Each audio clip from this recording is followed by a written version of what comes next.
그러면 건강하십시오. 행복하십시오. 그러니까 듣고 싶은 얘기를 하면 참 좋아요.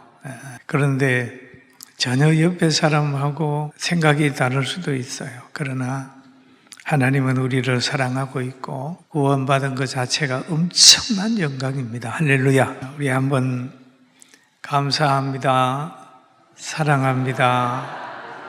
행복합니다. 기도합니다. 전도합니다. 이 5가지. 3시, 4시 됐다가 5시 됐. 그러면 그 다음에는 하나님이 역사를 하실 거예요. 예배당을 채우고 인생을 멋있게 살게 하고 할 겁니다. 오늘 성경에 보니까 바울 사도가 그런 얘기를 해요. 형제들아, 신령한 것에 대하여 나는 너희가 알지 못하기를 원치 아니하노라. 그 말은 형제들아, 신령한 것을 너희가 알기를 바란다. 그런 뜻이죠. 신령한 것에 대해서 너희가 알아라 라고 하는 말씀을 합니다. 우리가 신령한 것을 알기 전에 우리는 육신의 것도 한번 알아보자. 사람이 태어나서 하나님의 나라에 갈 때까지 변화를 한번 생각해 봅니다. 제가 사람을 관찰해 보니까요. 어릴 때 아이들은 입으로 울더라고요. 그런데 가보면 눈물은 안 나요. 입으로. 그런데 어느 정도 크게 되면 학생 청년이 되면 소리는 안 나는데 눈으로 울어요. 눈물이 뚝뚝뚝뚝뚝 떨어져서 자기의 슬픔을 표현하는 걸 봤어요. 그런데 조금 더해서 어른이 되고 부모가 되는 사람은 가슴으로 울어요. 소리도 없고 눈물도 없는데 가슴으로 확 울어요. 그런데 어른들이 되니까 몸으로 울더라고요. 왜? 그 슬픔이 있으면 몸으로 울다가 뒷목을 잡고 이러면서 힘들어하는 모습을 봐요. 그러면 인생이 살아가는 과정에서도 하나의 슬픔의 표현도 어떤 데는 입으로 하고 어떤 데는 눈으로 하고 어떤 데는 가슴으로 하고 어떤 데는 몸으로 한단 말이에요. 변하고 있다. 그런데 영적인 세계도 그렇게 변하면서 교회나 신앙도 변하면서 성숙해지고 있다.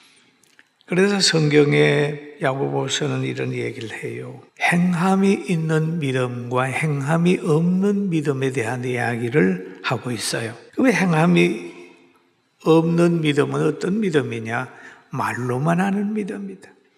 배고픈 사람이 왔을 때에 야 배불러라 뭐 해라 말로만 하면서도 그가 배고픈 문제를 해결할 수 있는 환경을 안 만들어준다는 거예요. 말로만 하는 거예요. 그리고 평안히 하라, 덥게 하라, 배부르게 하라 하면서 그의 몸에 쓸 것을 주지 않는 거예요. 말로만 하는 거죠. 그러면서 이와 같이 행함 없는 믿음은 그 자체가 죽은 것이다. 영혼 없는 몸이 죽은 것 같이 행함 없는 믿음은 죽은 믿음이다. 그런 믿음도 죽은 믿음이 있고 살아있는 믿음이 있는데 살아있는 믿음은 뭐냐? 환경을 변화시켜요. 상대를 변화시키고 자기를 변화시킵니다. 그리고 우리는 이 세상에서 무엇을 하려고 그러면 피로를 요구할 때가 있어요. 가르치려고 그러면 지식 있는 사람을 요구하게 되고 지식을 요구하게 되죠. 뭘 하려고 그러면 내가 할 수 있는 배경이 있는가, 또 보면은 경제력이 있는가 생각을 하죠. 그것이 없으면 자기가 어떤 일을 못한다고 말을 하고 있어요. 그런데 영적인 일, 신령한 것에는 뭐냐?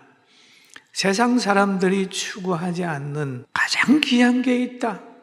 교회를 우리가 세우고 영혼 구원을 하려고 그러면 어떻게 해야 되느냐? 그런데 영적인 세계를 모르는 사람들은 돈이 있어서 예배당 짓고 많이 배워서 책을 많이 읽고 지식이 많고 목이 좋은 곳에 예배당을 지면 부흥할 줄로 아는 사람들이 있어요. 가끔 신학생들이 그런 얘기를 해요. 돈 있고 많이 배우고 목이 좋은데 멋있는 예배당 지면은 많은 사람들이 올 거다 라는 생각을 할 때가 있었어요. 저도 과거 그 생각을 해봤는데 영적인 세계를 깊이 알게 되면 아니다. 예수님처럼 산에 올라가 앉아도 제자들이 나오니까 가르쳤고, 예수님이 저 강야에 가서도 3,000명, 5,000명 막 따라다녔다. 영적인 세계와 육적인 세계의 차이가 있다. 그렇게 보는 거죠.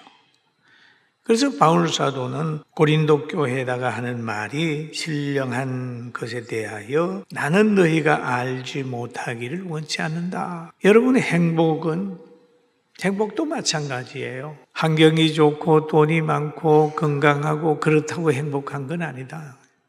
성경의 원리에 보면 인간은 영적인 사람이에요.